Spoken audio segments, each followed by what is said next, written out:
Hello everyone, welcome to daily fact. आज हम discuss करेंगे chapter 2 of HP economics survey 2024-25। ये बहुत इंपॉर्टेंट है अगर हम बात करें प्रीलिम्स और मेंस पॉइंट ऑफ व्यू से। इवन जो हिमाचल प्रदेश की इकोनॉमी का जो पोर्शन है जो हमारे सिलेबस में मेंशन्ड है वो इकोनॉमिक सर्वे और बजट से ही जो है वो प्रिपेयर हो जाता है। बस हमें जो है वो एक कंडीशन को फॉलो करना है, ये कि जब भी कोई टर्म बजट या इकोनॉमिक सर्वे में मेंशन्ड है तो हमें उसको डिटेल में पढ़ना है, हमें देखना है, हमें नोट करना है कि क्यों जो है वो कोई सेक्टर इंक्रीज़ कर रहा है, क्यों जो है वो किस सेक्टर का शेयर कम हो रहा है, प्लस क्या सरकार की इनिशिएटिव है। अगर हम इस अप्रोच के साथ चलते हैं तो फिर प्री और मेंस दोनों के लिए जो है वो हमारे लिए जो है वो इकॉनमी जो प्रिपेयर हो जाती है, स्पेशली अगर हम बात करें हिमाचल पॉइंट ऑफ व्यू से। प्लस बेसिक जो है अगर हम बात करें तो आपको एक पीडीएफ जो है वो हमारे टेलीग्राम चैनल पर मिल जाएगी, जिसमें जो है अगर हम बात करें इकॉनमी के बेसिक टर्म्स जो है वो बिल्कुल मेंशन्ड है। प्लस मैं आपको बताना चाहूँगा कि हम इकॉनमी की क्लासेस भी जल्दी ही जो है वो अपलोड करेंगे यूट्यूब पर डेली फैक्ट पे, तो आप वहाँ पर जो है वो हमारे साथ जुड़ सकते हैं और चेक कर सकते हैं। तो शुरुआत करते हैं chapter 2 of HP economic survey 2024-25। तो आज हम डिस्कस करेंगे स्टेट इनकम के बारे में, यानी कि मैक्रो लेवल पर जो है वो आज हम डिस्कस करेंगे। इकॉनमी जो है वो दो लेवल पर डिस्कस की जाती है। माइक्रो जब एक हाउस होल्ड लेवल पर हम बात कर रहे हैं, मैक्रो जब हम नेशन या फिर स्टेट लेवल पर बात कर रहे हैं। तो हमारा जो टारगेट रहेगा वो प्रीलिम्स और मेंस दोनों के लिए कंसेप्ट एक साथ समझेंगे हम। क्लास लंबी रहेगी। आई होप आपको जो भी कंटेंट हम डिस्कस कर रहे हैं ये एग्जाम के लिए हेल्प करेगा, और अगर आपको हमारा कंटेंट अच्छा लगता है तो आप हमें सब्सक्राइब कर सकते हैं और शेयर कर सकते हैं। तो सबसे पहले हम बात करेंगे ग्रॉस स्टेट डोमेस्टिक प्रोडक्ट के बारे में। देखो, जीडीपी अगर हम बात करें, एक कॉमन टर्म रहते हैं और काफ़ी बार न्यूज़ में रहते हैं कि जीडीपी इतनी इंक्रीज़ हो गई, जीडीपी इतनी कम हो गई, इस साल हमने इतनी इन्वेस्टमेंट करी लेकिन फिर भी हमें रिजल्ट नहीं मिले, तो पैसा गया कहाँ। इन्फ्लेशन हो रही है तो इन्फ्लेशन का जीडीपी पे क्या इंपैक्ट पड़ता है। इसी तरह की स्टेटमेंट्स जो अब एग्जाम में पढ़ती है, तो ये बिल्कुल बेसिक फैक्ट रहते हैं। देखो, अगर आप रेगुलर इंडियन एक्सप्रेस पढ़ते हो, द हिंदू नहीं कहूँगा, इंडियन एक्सप्रेस में ना इकॉनमी की टर्म्स बहुत अच्छी मेंशन होती है। तो अगर रोज़ की एक एक टर्म भी अगर हम पढ़ते हैं तो हमारी जो बेसिक इकॉनमी है वो ऐसे ही कवर हो जाती है। तो ग्रॉस स्टेट डोमेस्टिक प्रोडक्ट की अगर हम बात करें तो टोटल गुड्स और सर्विसेज जितने भी प्रोड्यूस होंगे एक स्टेट की जोग्राफिकल टेरिटरी बाउंड्री में, ठीक है, इन अ गिवन ईयर, जनरली एक फाइनेंशियल ईयर होता है, तो उनको जो है वो ग्रॉस स्टेट डोमेस्टिक प्रोडक्ट कहते हैं। ग्रॉस स्टेट डोमेस्टिक प्रोडक्ट, ये बहुत इंपॉर्टेंट रहने वाला है आज की इस पूरी वीडियो में। तो अगर हम बात करते हैं कि हम स्टेट जीडीपी को मेज़र कर रहे हैं तो उसमें हमारा क्या टारगेट रहता है, हम फोकस करते हैं इकोनॉमिक ग्रोथ, कि स्टेट के कौन से सेक्टर में कितनी ग्रोथ हुई है। हम बात करते हैं कि कौन से सेक्टर का कितना कंट्रीब्यूशन है, और एग्ज़ाम में भी आता है। अगर अब हम एक छोटा सा एग्जांपल यहाँ पर समझे कि हॉर्टिकल्चर का सेक्टर इंक्रीज़ हो रहा है, हॉर्टिकल्चर जो सेक्टर है उसका शेयर जो है वो इंक्रीज़ हो रहा है, और सेक्टर भी जो है वो अगर हम बात करें स्टेट में एक्सपेंड कर रहा है। तो ऐसा क्यों हो रहा है और उसमें फ्यूचर में हमारे लिए क्या पॉसिबिलिटी रहती है, वो हम जो है वो पूरा प्रॉपर समझेंगे।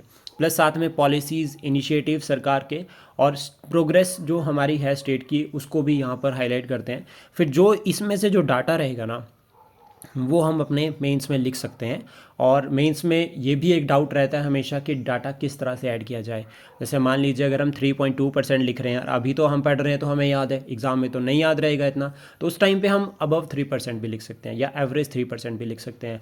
प्लस एक कंसेप्ट को समझना, इकोनॉमिक सर्वे का डाटा याद करने की ज़रूरत नहीं होती है, जस्ट समझने की ज़रूरत होती है। और हमें ये कोशिश करनी है कि हमें पिछले 3 साल का डाटा एक साथ समझ कर चलना है, ताकि हमें ये पता चले कि एग्रीकल्चर में लास्ट 3 ईयर्स में चल क्या रहा है। जब हमें ये पता चल जाएगा कि लास्ट 3 ईयर में चल क्या रहा है, तो डेफिनेटली वो हमारे माइंड को जो है वो एक बैलेंस्ड जो है वो अप्रोच दे देगा, ठीक है, फिर हम लिख पाएंगे। तो ये जो है वो समझना काफ़ी इंपॉर्टेंट है। देन उसके बाद जो स्टेट जीडीपी है अगर हम बात करें, या ग्रॉस स्टेट डोमेस्टिक प्रोडक्ट, ये दो पैरामीटर्स पर हम देखेंगे। एक तो करंट ईयर पर देखेंगे और दूसरा कांस्टेंट ईयर पर देखेंगे। कांस्टेंट ईयर की अगर हम बात करें तो हम 2011-12 को बेस ईयर मानते हैं, तो वहीं से हम इसको फॉलो करेंगे। और करंट ईयर जब हम प्रेजेंट ईयर के अकॉर्डिंग जो है वो अपने आंकड़ों को देखेंगे, किस तरह से हम जो है वो कौन से सेक्टर में कितना ग्रो कर रहे हैं। तो सबसे पहले अगर हम एक एवरेज बात करें कि किस तरह से जो है वो हमारी जीडीपी काम कर रही है, ठीक है, स्पेशली, ठीक है, और इसमें देखो हम क्या करेंगे, करंट और कांस्टेंट दोनों को कंपेयर करेंगे, प्लस साथ में टारगेट करेंगे लास्ट 3 ईयर्स। तो अगर हम एट यहाँ पर, ठीक है, जो अभी करंट ईयर है उसमें हमारे जितने भी जो एस्टिमेट्स रहते हैं वो सारे के सारे एडवांस रहते हैं, यानी कि जो डाटा रहता है वो सब एडवांस एस्टिमेट होते हैं, हम ये अनुमान लगा रहे हैं करंट ईयर पे। लेकिन कांस्टेंट या बेस ईयर पे हमारे पास पूरा एग्जैक्ट डाटा होता है जो कि रिवाइज्ड होता है। तो ओवरऑल अगर हम बात करें करंट जो हमारे एडवांस एस्टिमेट्स है उसमें अगर हम देखें स्टेट की जीडीपी के बारे में, तो ऑलमोस्ट वो इंक्रीज़ हो रही है। और एक्सपेक्टेड कितनी है अभी? 23,2185 करोड़। ठीक है, तो अब आप इसको एवरेज याद कर सकते हैं कि अबव दिस वन। ठीक है, ये पॉइंट आप याद कर सकते हैं, लेकिन इतना बड़ा फिगर हमें याद नहीं रहता। ठीक है, इसको हम नहीं लर्न कर सकते, लेकिन हमें क्या याद रखना है कि लास्ट 3 ईयर्स में जो हमारे एडवांस एस्टिमेट्स है उनके अकॉर्डिंग हमारी जीडीपी जो है वो इंक्रीज़ हो रही है, मतलब डिक्रीज़ नहीं हो रही है। स्टेट जो है वो प्रोग्रेस के पाथ पे है। देन उसके बाद जब हम रिवाइज एस्टिमेट की बात करते हैं तो उसमें हमें स्लाइटली इंक्रीज़ देखने को मिलता है। ठीक है, याद याद रखना कि हमें जैसे यहाँ पर अगर हम बात करें 2023-24 में जो है फर्स्ट रिवाइज के अकॉर्डिंग हम क्या थे, 13 की लाइन में थे। ठीक है, 13 करोड़ समथिंग लाइन में देन उसके बाद 14th की उसमें आ गए, तो स्लाइटली इंक्रीज़ हुआ है। लेकिन जो हमें लर्न करना है, ठीक है, जो हमें बिल्कुल एग्जैक्ट याद होना चाहिए, दैट इज़ रिगार्डिंग द कि क्या जो है वो हमारा ग्रोथ रेट है। तो इसमें हम पैंडेमिक में अगर हम बात करें तो रिसेशन पीरियड था ऑलमोस्ट, जो है वो पूरे देश में अगर हम बात करें तो एक तरह से जो है वो हमारी जो ग्रोथ रेट है वो नेगेटिव देखी गई, क्योंकि इकोनॉमिक जो एक्टिविटीज़ थी वो बिल्कुल हो नहीं रही थी। तो अब देखो, अगर हम लास्ट 2 ईयर्स की बात करते हैं या 3 ईयर्स की बात करते हैं, या पहले चलते हैं एडवांस एस्टिमेट्स की तरफ ही 2024-25 में, तो इसमें कहा गया है कि करंट पे हम कितना ग्रो करेंगे, हम ग्रो करेंगे 10.2%। अब याद रखना, करंट पे हमेशा जो है वो ज़्यादा ग्रो करते हैं, लेकिन जो हम कांस्टेंट पे बात कर रहे हैं वो कर रहे हैं 6.7%। अब आपको जब यहाँ पर बात की जा रही है 6.7%, तो ये हमारी स्टेट जीडीपी हो गई। ठीक है, अब आपको एकदम से देख लेना है कि क्या नेशनल लेवल पर इतनी है या ज़्यादा है। तो अगर ज़्यादा है तो हम एक पॉइंट लिख सकते हैं कि भारत की अगर जीडीपी इतनी है तो हम कितना ग्रो कर रहे हैं, हम जो है वो एक नेशनल लेवल से जो है वो एवरेज उससे ज़्यादा ही ग्रो कर रहे हैं। तो ये हम एज एन एग्जांपल अपने आंसर में लिख सकते हैं। देन उसके बाद हमें ये कंपेयर करना है कि पिछले 2 साल में चल क्या रहा है। तो देखो, लास्ट ईयर अगर हम बात करें तो हमारी 6.6 थी, तो इस बार एक्सपेक्टेड है 6.7, यानी कि स्लाइटली इंक्रीज़ हुई है। सिमिलर जो है वो 9.9%। लेकिन जब हम बात करते हैं 2022-23 की, तो यहाँ पे जो हमारे एडवांस एस्टिमेट थे वो 12.3% थे और हमारी जो ग्रोथ थी वो 6% थी। तो एडवांस एस्टिमेट तो हमारे बहुत ज़्यादा थे, लेकिन रिजल्ट हमारे पास उतने अच्छे नहीं आए लास्ट में जब हम बेस ईयर पे बात करते हैं। और ऐसा क्यों हुआ था? क्योंकि हिमाचल प्रदेश ने उस टाइम पे काफ़ी सारे जो है वो डिज़ास्टर्स फेस किए थे, फ्लड्स, लैंडस्लाइड्स, मानसून की वजह से जो लास्ट 3 ईयर्स है वो हमारे उतने अच्छे नहीं रहे हैं। देन उसके बाद पर कैपिटा इनकम की बात करते हैं। पर कैपिटा इनकम, ठीक है, सबसे ज़्यादा इंपॉर्टेंट रहती है। तो इसमें रिवाइज एस्टिमेट के अकॉर्डिंग अगर चले हम बात करें तो जनरली, ठीक है, हम देख रहे हैं कि जो हमारी पर कैपिटा इनकम है वो ऑल ओवर नेशन वाइड अगर हम देखते हैं तो ज़्यादा ही है। ठीक है, और इसमें हम 2011-12 से ही बात कर सकते हैं कि 2011-12 से लेकर 2025 तक जो हमारी पर कैपिटा इनकम है वो इन कंपैरिजन टू स्टेट सभी लेवल्स पर सबसे ज़्यादा है, मतलब ज़्यादा है। ठीक है, नेशनल से तो ज़्यादा है। और इसमें अगर हम बात करें तो ऑलमोस्ट अगर हम देखते हैं तो रेट्स हमें याद रखना है, ग्रोथ रेट, ठीक है, वो 9.6% है। ठीक है, 2024-25 के जो एडवांस एस्टिमेट है उसके अकॉर्डिंग।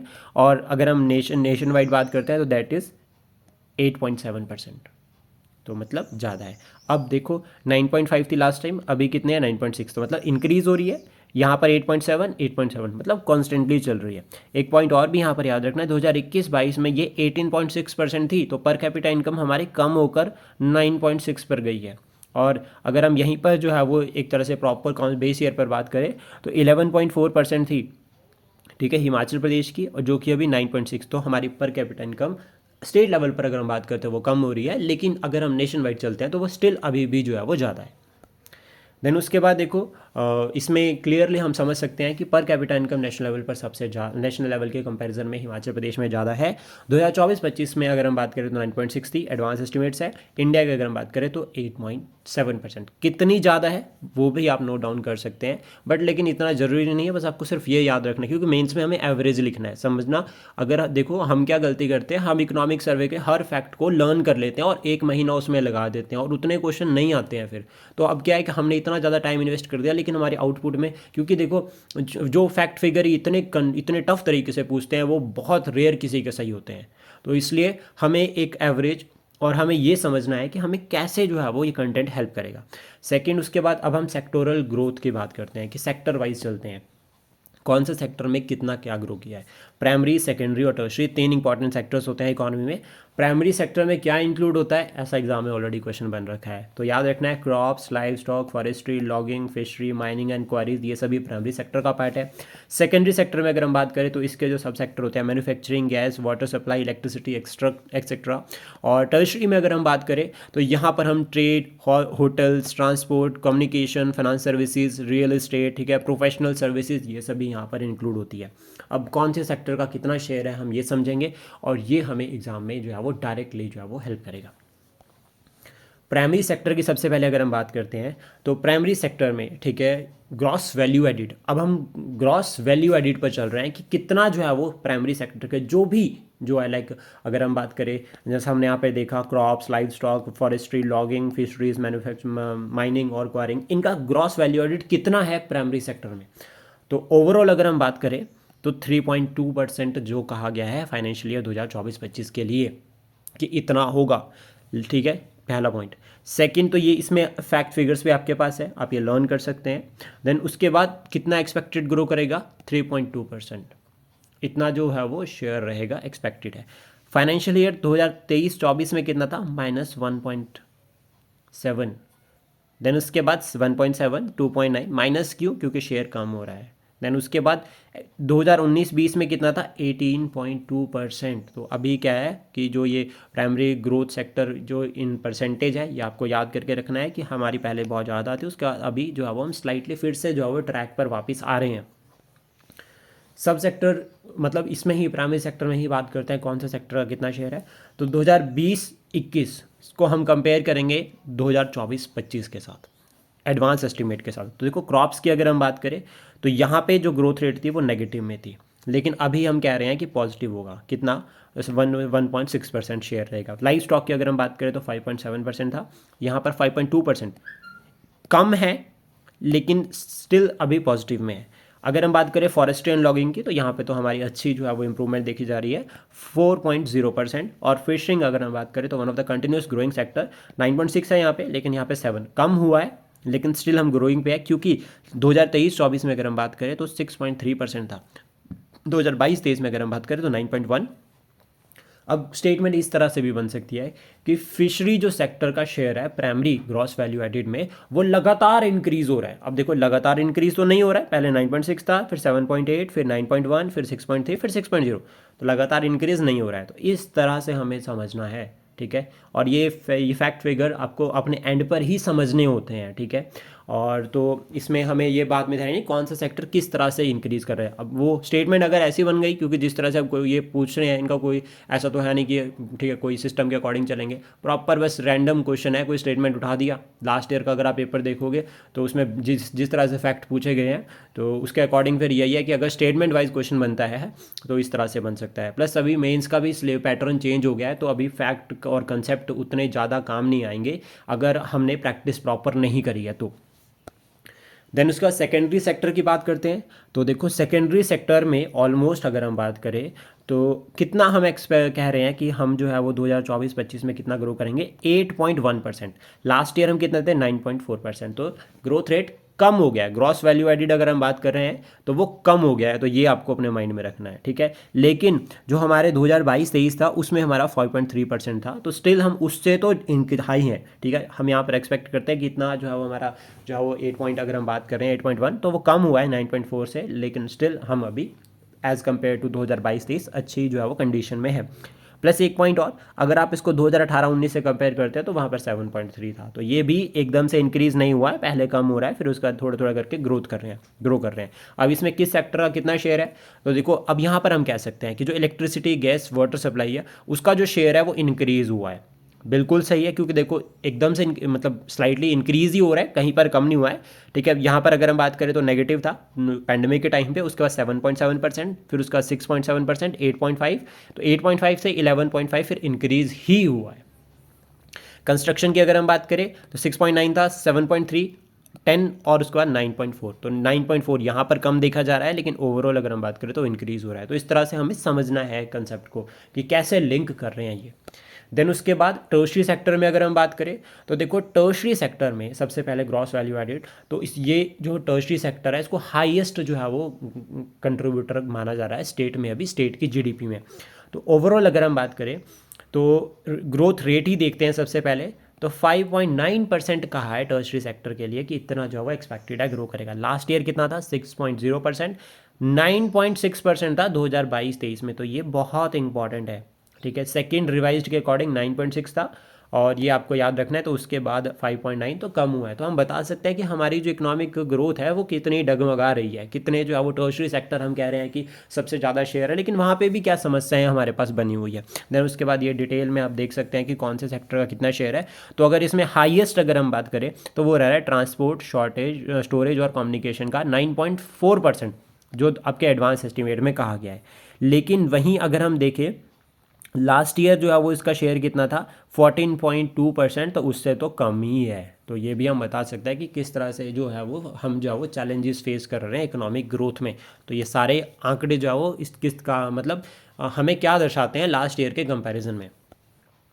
देन उसके बाद कंपेयर करते हैं सभी सेक्टर्स को, प्राइमरी, सेकेंडरी और टर्शरी। तो सबसे पहले हम 2024-25 के एडवांस एस्टिमेट को देखते हैं। तो 3.2% ग्रो करेगा, 8.1% ग्रो करेगा, 5.9% ग्रो करेगा। अभी हम अगर प्रीवियस ईयर पे चलते हैं तो यहाँ पे तो ऑलमोस्ट नेगेटिव देखी गई है प्राइमरी सेक्टर में। सेकेंडरी में अगर हम बात करें तो 9.4%, और टर्शरी में अगर हम बात करें तो 6.0%। अब हम कंपेयर करते हैं इनको लास्ट 2018-19 के साथ। तो यहाँ पे भी 3.2% था, तो सिमिलर हम सेम ही ट्रैक पर हैं। लास्ट के 5-6 साल के ईयर को कंपेयर करते हैं, 8.1%, 7.3%, तो मतलब इंक्रीज़ हुआ है अगर हम कंपेयर कर रहे हैं 2018-19 के अकॉर्डिंग। देखो ये मैं क्यों कंपेयर करवा रहा हूँ मैं अभी आपको बताता हूँ। 5.9%, 4.5%। अब मान लीजिए हमें कहीं पर ये दर्शाना है, यही लिखना है कि हमारा जो सेकेंडरी सेक्टर है उसमें थोड़ी तो ग्रोथ हुई है, तो हम बताएंगे वहाँ पे कि 2018-19 के कंपैरिजन में वहाँ पे 7.3 थी, यहाँ पे 8.1% है। तो इस तरह से हम इसको लिख सकते हैं, या हम 2023-24 को भी ऐड कर सकते हैं if we are not comfortable with advance estimate. तो हम एक रिवाइज्ड एस्टिमेट की तरफ या फर्स्ट रिवाइज्ड की तरफ जा सकते हैं 9.4%।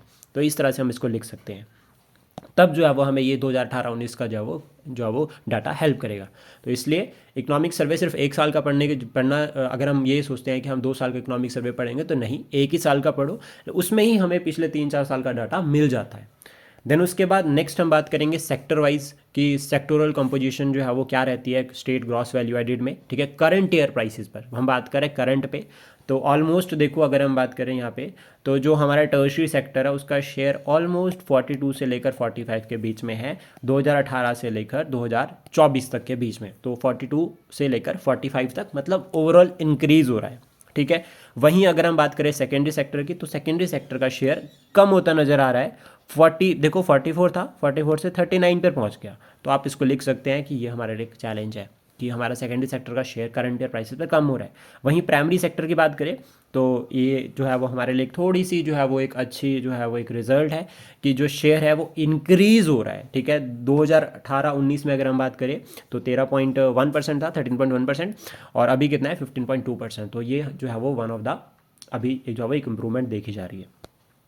देन उसके बाद सेकेंडरी सेक्टर, ठीक है, अगर हम बात करें कि सेकेंडरी सेक्टर जो है उसमें क्या इन्वॉल्व हो रहा है, ठीक है, जो हमें समझना है। देखो एक तो इंडस्ट्रियल सेक्टर है, दूसरा एम्प्लॉयमेंट जनरेट कर रहा है, जो पॉइंट आपको याद रखने हैं, और दूसरा गवर्नमेंट की जो स्ट्रेटजीज़ है, ठीक है, government strategies measures to strengthen industrial sector, ये भी बहुत इंपॉर्टेंट रहता है सेकेंडरी सेक्टर में।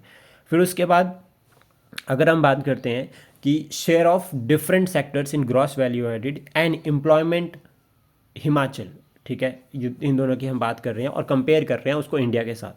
तो देखो एग्रीकल्चर का शेयर अगर हम बात करें ग्रॉस वैल्यू एडिड में, ठीक है, पहले, फिर उसके बाद एम्प्लॉयमेंट का शेयर भी पढ़ते हैं। तो हिमाचल प्रदेश में 14.27%, इंडिया में कितना हो रहा है 18.91%। उसके बाद अगर हम बात करें एग्रीकल्चर का ही देखते हैं, ठीक है, माइनिंग की अगर हम बात करें 0.4%, तो वहाँ पे तो 2% में चल रहे हैं। अगर हम प्राइमरी सेक्टर की बात करते हैं ओवरऑल तो 14.74%, 20.02% इंडिया लेवल पर चल रहे हैं। और अगर हम बात करें सेकेंडरी पे 39.98%, ठीक है, और यहाँ पर हम चल रहे हैं 21.63%। तो सेकेंडरी सेक्टर का शेयर भारत के पॉइंट ऑफ व्यू में अगर हम बात करें, नेशनल लेवल पे पॉइंट ऑफ व्यू से अगर हम बात करते हैं, हिमाचल का ज़्यादा है। उसके बाद अगर हम बात करते हैं कि जो हमारा टर्शरी सेक्टर है उसमें अगर हम बात करते हैं तो वह है 45.28%, ठीक है, और इसमें अगर हम बात करें हैं लाइक, ठीक है, और हिमाचल लेवल पर और इंडिया लेवल पर अगर हम बात करें तो 54.81%। तो वहीं अगर हम बात करते हैं एम्प्लॉयमेंट शेयर का कि कौन से सेक्टर में कितनी जो है वो एम्प्लॉयमेंट शेयर है, तो देखो प्राइमरी सेक्टर में अगर हम बात करें तो 53 पॉइंट मतलब 98% जो है वो पीपल जो है वो प्राइमरी सेक्टर में एंगेज्ड है, और नेशन वाइड अगर हम बात करें तो 46.31%। ये डाटा हमारे लिए मेंस का काम का है, ये हम मेंस में लिख सकते हैं, ये बहुत इंपॉर्टेंट रहेगा, इसको हमें एग्जैक्ट याद करना पड़ेगा। उसके बाद अगर हम सेकेंडरी की बात करते हैं तो 22.0% लोग जो है वो एम्प्लॉयड है सेकेंडरी सेक्टर में हिमाचल प्रदेश में, और स्लाइटली ज़्यादा है अगर इंडिया लेवल पर अगर हम बात करते हैं तो 23.96%। देन ओवरऑल अगर हम टर्शरी में बात करें तो 24.0% हिमाचली जो है वो स्टेट अगर बात करते हैं टर्शरी सेक्टर में जो है वो एम्प्लॉयड है, और 29% जो है वो 29.73% जो है वो कितने लेवल पर है, नेशनल लेवल पर है। देन उसके बाद ये जो है वो कंपैरिजन है 2011-12 से लेकर 2024 तक का, ठीक है, जिसमें हम बात करते हैं हिमाचल प्रदेश और भारत की जो है वो पूरी ओवरऑल ग्रोथ क्या रहती है। तो आपको कैसे इसको लर्न करना है, तो सिंपल सा तरीका है याद करने का। तो सबसे पहले तो देखो ग्रोथ को जो है वो हम, एक तो हमारी स्टेट जीडीपी हो गई कितनी चल रही है, तो हम इसको देख सकते हैं लगातार इंक्रीज हो रही है। उसके बाद ग्रोथ रेट अगर हम बात करें तो ओवरऑल अगर हम देखते हैं तो अभी हमारे पास 10.2% है जो कि हमारा एडवांस एस्टिमेट है। 9.9% जो तो पिछले साल था। उससे पहले अगर हम बात करें तो देखो पहले इंक्रीज था, पहले इंक्रीज हुआ 14 गया, फिर कम हो गया, फिर उसके बाद एक लेवल पर चला, फिर 7 लेवल आ गया, फिर हमने रिसेशन के फेज में नेगेटिव देखा, और ओवरऑल फिर हमारे पास पहले 2000 मतलब आपका 2021-22 में अगर हम बात करते हैं तो 12% के अराउंड चल रहा था, फिर उसका 2023-24 में 9.9% है, और देन अभी 10.2%। तो ये आप सिर्फ याद कर सकते हैं कि इंक्रीज हो रहा है या डिक्रीज हो रहा है, ठीक है। सिमिलर अगर हम बात करते हैं, ठीक है, ये तो करंट प्राइसेस पर होगा। कांस्टेंट पर अगर हम बात करें तो 6.7%, ठीक है, कांस्टेंट पर कितना है 6.7%, और 2000 जो आपका 12-13 में था वो कितना था 6.4%।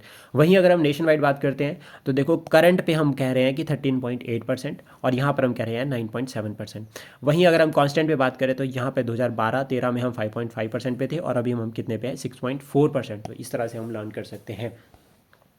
देन उसके बाद growth rate of Himachal Pradesh and national economy, ठीक है, 5 ईयर प्लान के अकॉर्डिंग ये जो अगर हम बात करें हमारे लिए किस तरह से हेल्पफुल है। तो देखो ओवरऑल अगर हम बात करें तो हमारी ये जीडीपी किस तरह से ग्रो हुई है, हम किस तरह से जो है वो अभी हमने इवन लाइक कि अभी रिसेंट जो है वो मॉर्गन है उनके अकॉर्डिंग भी है कि हम जो है वो 2028 तक जो है वो वर्ल्ड की वर्ल्ड की थर्ड लार्जेस्ट इकॉनमी बन जाएंगे, 5 ट्रिलियन इकॉनमी हमारी बन जाएगी, और अभी हमारी जो है वो 3.6 के अराउंड है, 3.6 ट्रिलियन के अराउंड जो है हमारी इकॉनमी है, और हमने टारगेट किया है कि हम 2047 तक जो है वो एक डेवलप्ड नेशन बन जाएंगे।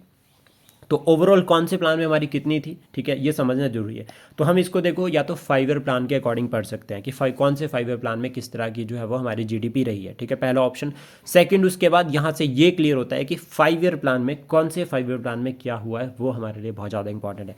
जैसे फर्स्ट 5 ईयर प्लान में अगर हम बात करें तो हमने एक मिक्स अप्रोच को फॉलो किया था। सेकेंड में हम चले गए थे हैवी इंडस्ट्रीज़ के ऊपर, हमने कहा कि कैपिटल गुड्स बनाने जो है वो काफ़ी ज़रूरी रहेंगे।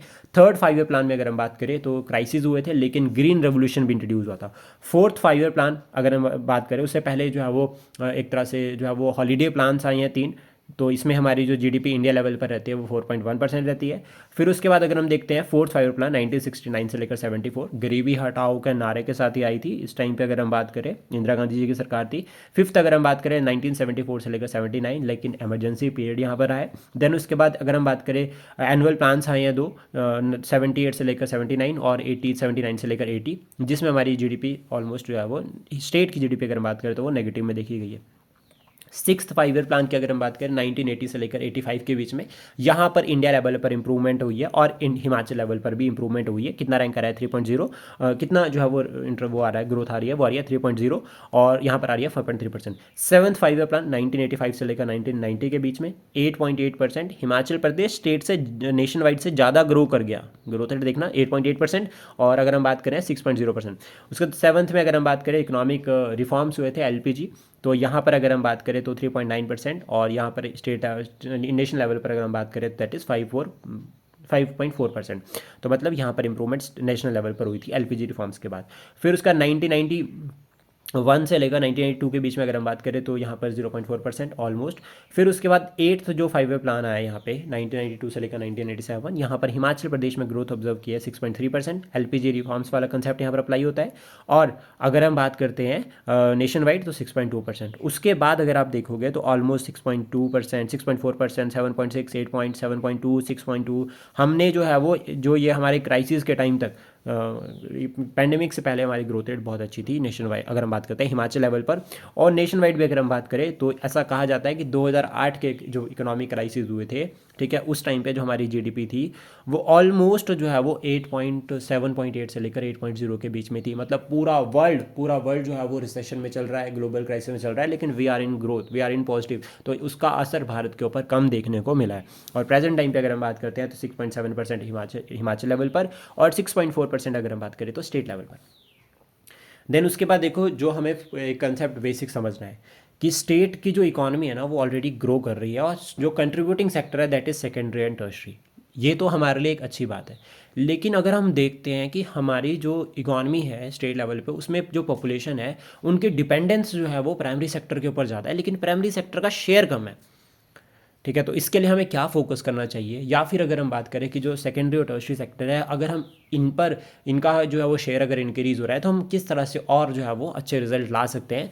तो उसके लिए हमें वर्क फोर्स को रिलोकेट करना पड़ेगा, एग्रीकल्चर को मॉडर्नाइज करना पड़ेगा ताकि एग्रीकल्चर जो सेक्टर है उसका भी शेयर इंक्रीज़ हो। हमें जो सेक्टोरल इम्बैलेंसेज है उसको एड्रेस करने की ज़रूरत है, स्किल डेवलपमेंट के ऊपर फोकस करना पड़ेगा।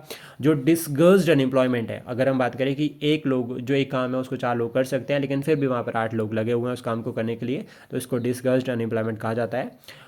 इसको एड्रेस करने की ज़रूरत है, एग्रीकल्चर को मॉडर्नाइज करने की ज़रूरत है। और डिपेंडेंसी अगर हम बात करें तो 53.98% है क्योंकि एग्रीकल्चर के ऊपर हमारी। तो दैट्स वाई इसके ऊपर हमें फोकस करने की ज़रूरत है। आई होप जो कंटेंट हमने डिस्कस किया है या जो भी फैक्ट डाटा हमने डिस्कस किया है ये आपको एग्जाम के लिए हेल्प करेगा। Thank you, please support, share and subscribe daily fact.